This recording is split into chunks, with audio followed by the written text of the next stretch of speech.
أناجي الحق في ليل بهيم أصدق النجوى وأدعو الله من قلب سليم يطلب التقوى أناجي الحق في ليل بهيم أصدق النجوى وأدعو الله من قلب سليم يطلب التقوى.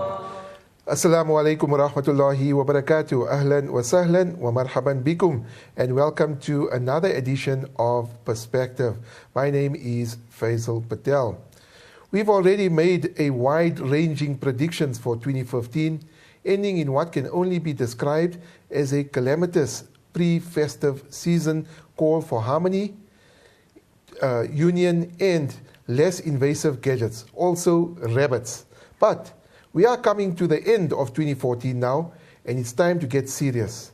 We want devices, shiny new toys to hold in our hands and sparkle in our pockets, and we want them now. Or soonish, whatever.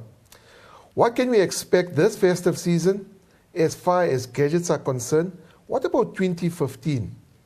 To tell us more in studio this evening, we have Craig Wilson. He's a deputy editor of Stuff magazine, which I think is South Africa's best gadget magazine to get you the monthly fix of everything technology. And Craig, thank you for your time. Welcome to Perspective. Hazel, thank you. It's lovely to be here. Absolutely. Now, 2014 has been a gadget-filled year. What are the major products that's been launched this year that has seriously made an impact, not only in South Africa, but across the world? So I think some of the big releases this year, of course, have been things like the iPhone 6 and 6 Plus. And I can see you're an Apple fan. You've got one there on the table. Yes. That was certainly a big one. Of course, the regular releases from Samsung as well. You've had the Galaxy S5. But I think more interestingly, the Note 4 and the Note 4 Edge. The Note 4 Edge is a device with a strip of screen down its side that allows you to interact and open apps and things from that. And the Galaxy Note 4, that's obviously their large phablet-sized device, has also been integrated into a virtual reality headset called the Samsung Gear VR, which they developed in combination with a company called Oculus Rift. That's really sort of leading the charge when it comes to virtual reality headsets. I think those have been some of the highlights from a phone perspective, which of course is common for a lot of people because so many of us use these devices now. But they've also been great developments in television. Things like the Ultec Node, Times Media's Vidi streaming service, the sorts of things that are bringing local equivalents of things like Netflix to South African consumers. And I think those sorts of gadgets are really exciting too, because they help sort of bring us up to speed, I think, with what's going on in the rest of the world. Okay. Now, you mentioned the iPhone 6 and 6 Plus, which has been launched, and you mentioned I have one as well, which I'm proud to hold. And but Steve Jobs mentioned before he passed away that you would never go for the bigger screen. The iPhone 6 Plus is a 5.5 inch, the 6 has a 4.7 inch. Why all of a sudden change to the bigger screen? So I think what's been really interesting for us to see is how for a long time, Apple led the market and would create devices according to what it thought would suit consumers. And, it stuck to those smaller displays for so many iterations of the phone. And I think what we're seeing here is the market forcing Apple's hand. In the same way that there wasn't the expectation of an iPad mini, I think Apple realized that they were losing sales to Samsung in that particular form factor, that sort of 7-inch range, and felt compelled to build the smaller iPad. Similarly, with phones, there's been this move to ever greater and greater screen sizes, and I think this is really a case of market forces at play, and Apple realizing that as much as they want to lead the pack, if they don't follow in certain senses too, they're going to miss out on sales. And at the end of the day, that's still the name of the game. Okay. You also mentioned Node, and I've seen the advertisements everywhere that it can change your lifestyle. There's so many things you can do with it. Maybe you can expound on it. What is Node and what features does it have?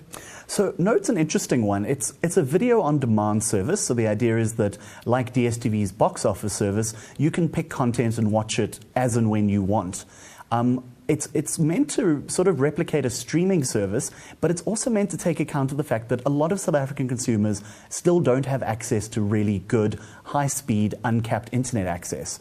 So what the node does is downloads a large amount of content to a hard drive, which you can then access from the device. So in the same way that DSTV's box office works, DSTV's box office downloads to the PVR decoder using satellite for the connectivity. And it's another workaround to deal with the fact that connectivity is still not as ubiquitous or as cheap as we'd like.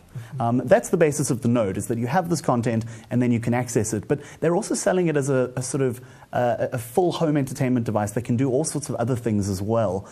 It's interesting. It's an interesting move, and it's a very aggressive one from Ultec, which isn't a company that's traditionally played in the content space. I think it's really exciting because I think it also forces everyone else, including MultiChoice with DSTV, to really up their game in terms of bringing the latest and freshest content to consumers in an affordable and easy to consume sort of format. Okay. I want to come back to mobile phones now. We've seen the launch of the iPhone 6, 6 Plus. The Samsung Note 4 has been launched as well.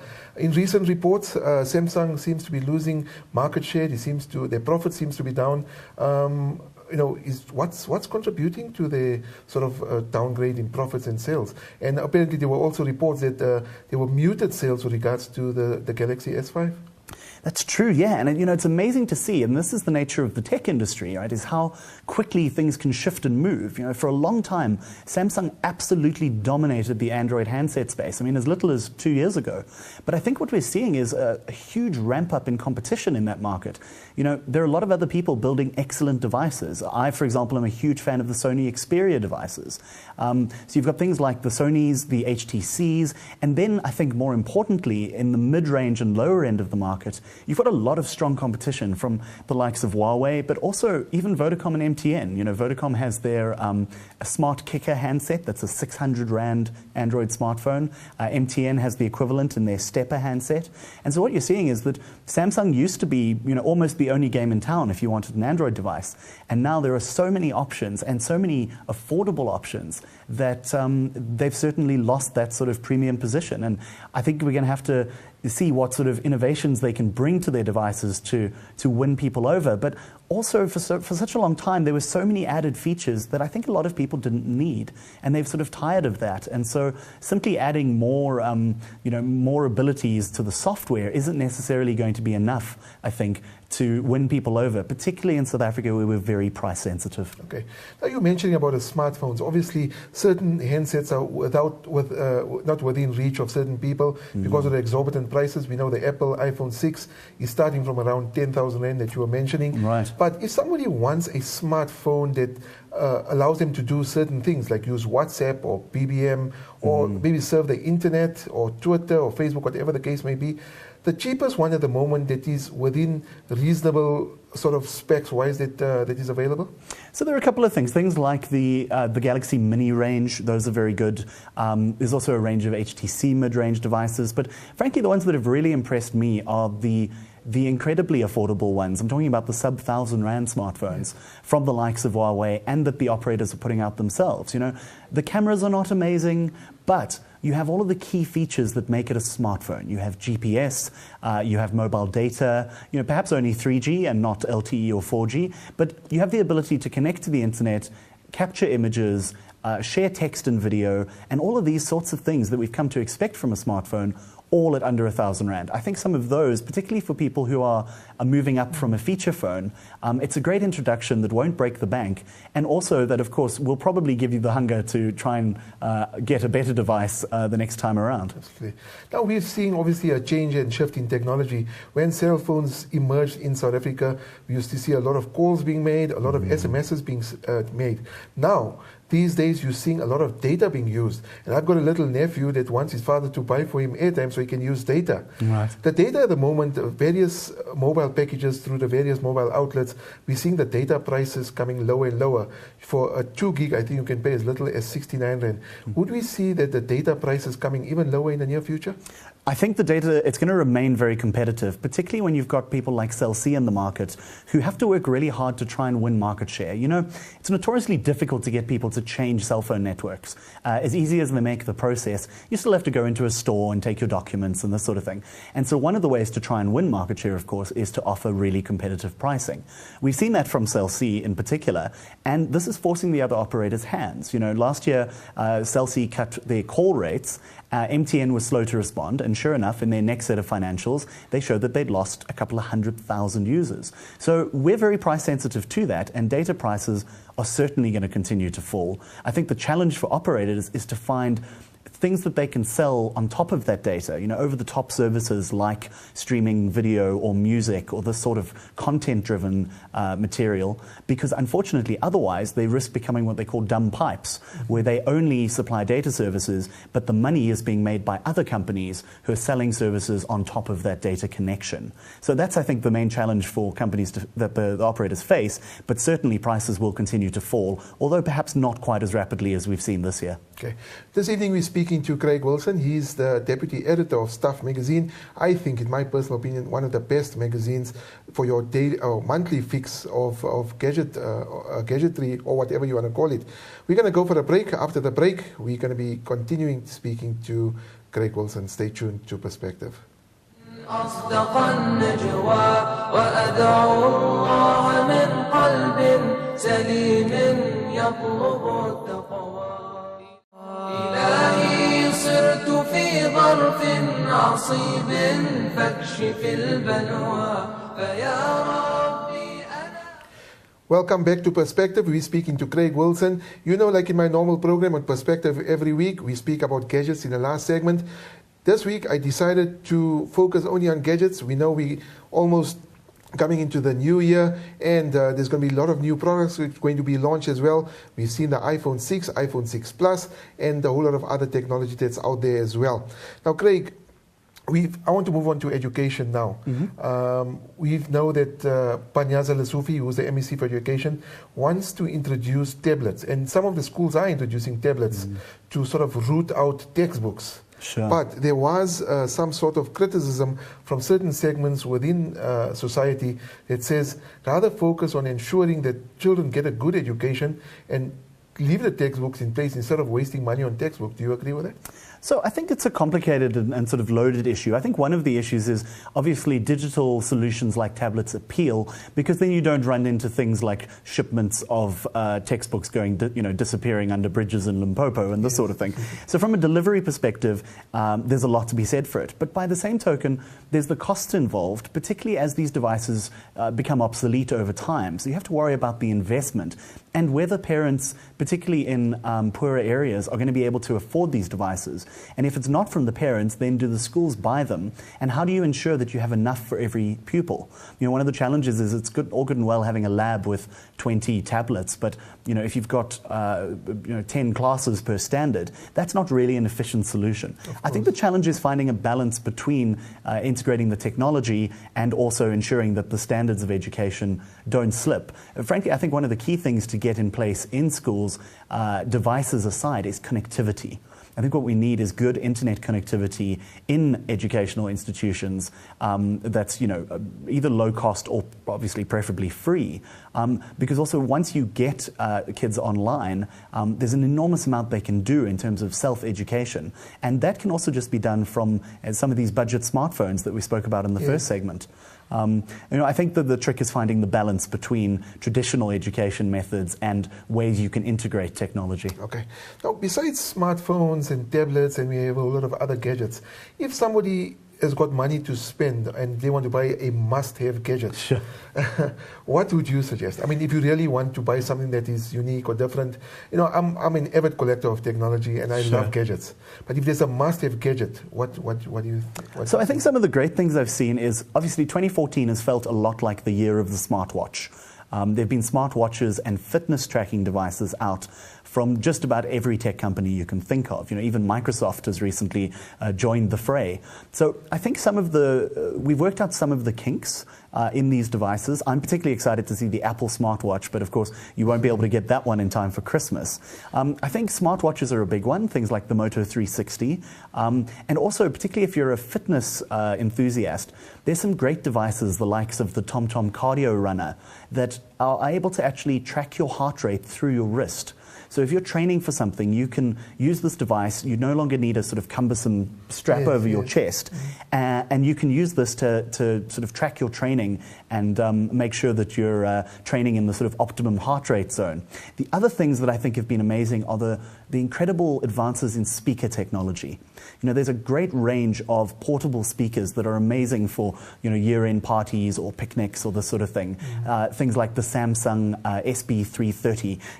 It looks like a brick. And things like that and the Jambox. Personally, I find those devices incredible because the sound quality is amazing from something so small, and they're such lovely sort of social devices. I think the problem with tech often is that they're devices that we end up fixating on alone, and they're things that we engage with independently. Of course, the other one that will be popular with the families are the latest range of consoles. The PlayStation Gaming 4, consoles, right, and the Xbox One. I'm pretty sure those are on a lot of people's end-of-year lists. Okay. Now, obviously, we've seen with technology, you've got a smartphone, you've got a tablet, you've got a laptop. Some of the must-have apps, apps have really taken off. Sure. They bring small snippets of the internet, like how Steve Jobs put it, small snippets onto your home screen or whatever the case may be. Sure. Some of the must-have apps on your smartphone or tablet?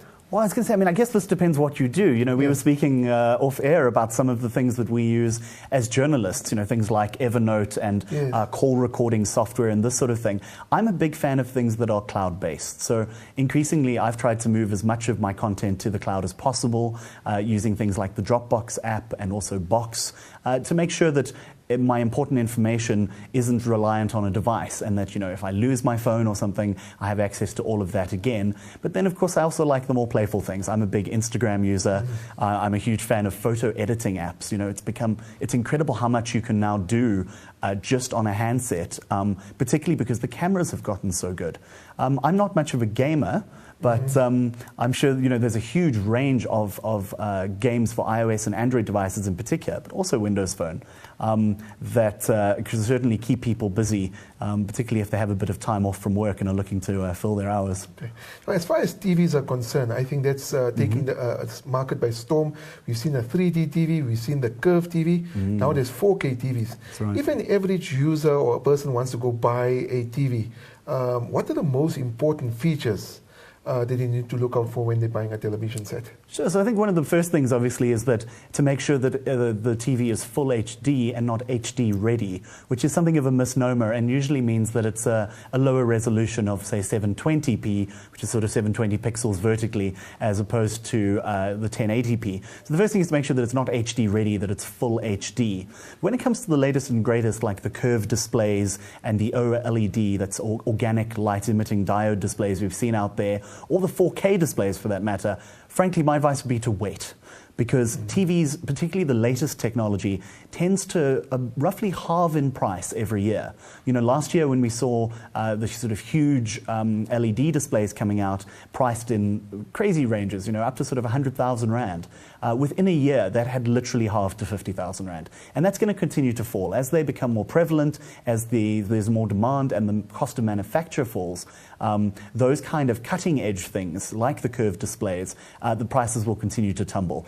Frankly, I'll probably be holding off for at least another year or so before I consider looking at one. As far as gaming is concerned, we spoke about it a little bit earlier. Obviously, there's a lot of our viewers that's watching tonight as well. The gaming market, how's that going? So it's been interesting to see. A few years ago, you had Nintendo doing incredibly well with the Wii, and that's, of course, fallen by the wayside. That's certainly just not the case anymore. I think the gaming market's been eaten into a bit by mobile gaming. On the one hand, it has the ability to attract casual users who perhaps aren't what you think of as traditional serious gamers, but by the same token it eats away a little bit, because I think for some people they think, well, do I really want to buy another dedicated device? But of course you'll always have the hardcore console fans, and at the moment they're split for choice between the Xbox One and the PS4, both of which are incredibly powerful and top-notch devices. I guess the challenge with those is deciding which platform you're loyal to. I imagine if you're already an Xbox user, you may want to stick to that. But then there's good incentives on both sides. So, for example, the latest Sony Xperia tablets and phone have the ability to talk to your PlayStation. So if someone wants to, take over the TV to watch a cooking show and you're busy playing a game, you can continue playing on your tablet or phone and just sort of attach it to the top of your PlayStation remote using a little stand. So I think things like that make it quite difficult to pick a system because obviously, of course, they've both got lots of things going for them. We just got a few minutes left. 2015, what's going to be big? So I think one of the things we're going to see certainly taking off is fibre to the home in South Africa. There's this huge push from players like Vumatel, but also from Vodacom and Neotel and Telkom to get this fibre connectivity into suburbs and actually into people's homes. And I think that's terribly exciting because also the more players there are, the more competition and the lower the prices will pay. So I think by the end of next year, it's going to be absolutely feasible to get a 10 or 20 or even 40 or 100 meg internet connection into your home for less than 1,500 or 1,000 rand a month. That's the one thing I'm excited about. Yes, yes. Another thing I'm looking forward to is the growth of 3D printing. So local distributor Rectron announced recently that they would be stocking the MakerBot series of 3D printers, which are really aimed at hobbyists and consumers. And this is incredible technology where you can literally scan and print 3D objects at home. Yes. I think we're going to see the prices fall on that, and that's also going to see people doing really interesting things with it, whether it's selling jewelry or making replacement parts for antique cars. Yes. The possibilities are really endless, and I'm really looking forward to see what happens with that next year. Craig Wilson, absolute pleasure to have you on Perspective this evening, and for me it's been a joy. I mean, I'm a gadget guru myself. I can tell. So for those of you that want to check out, this is the Stuff magazine. That's you can right. see that. I use it normally. It's my Bible for as much information on gadgets as possible. But absolute pleasure to have you on Perspective. Thank you so much. So lovely to be here. Okay. Unfortunately, we've come to the another edition of Perspective, or the end of another edition of Perspective. Join me again next week, inshallah, where we discuss stories that are making local, national, and international headlines, and maybe even speaking about gadgets that's making headlines as well. So if you want to interact with me, send me a mail on Faizel@itvnetworks.tv. You can even drop me a tweet on @Faizi143, or you can comment on facebook.com/Faizel Patel. From myself, Faizel Patel, and the team here at ITV, fi amanillah. Assalamu alaikum wa rahmatullahi wa barakatuh. أناجي الحق في ليل لهيم أصدق النجوى وأدعو الله من قلب سليم يطلب التقوى أناجي الحق في ليل لهيم أصدق النجوى وأدعو الله من قلب سليم يطلب التقوى صرت في ظرف عصيب فاكشف البلوى فيا ربي أنا عبد لرد